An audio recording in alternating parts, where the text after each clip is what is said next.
सगा बेटा जब कब्र में दफन करता है ना, तो वो भी कहता है वो कोना, ये कोना थोड़ा सा मिट्टी कम है, यहां भी मिट्टी डालो। पहले लोग रोजाना जाते हैं, फिर हफ्ते के बाद, फिर महीनों बीत जाते हैं। कुछ कब्रें ऐसी भी हैं जिन पे खड़े हों तो लगता है कब्रें रो रही हैं और कहती हैं जाओ मेरे घर वालों से जाके कहो कोई फेरा ही लगा जाए।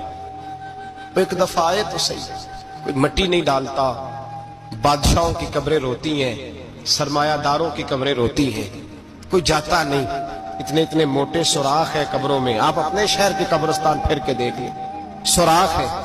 ओ भाई, हजरत मौला अली शेर खुदा कब्रिस्तान गए तो पहले रोने लगे, फिर कहने लगे कब्रों वालों क्या हाल है तुम्हारा। तो आप फरमाते हैं मुर्दा मुझे अंदर से बोल के कहने लगा अली कफन फट गया, हड्डियां टूट गई।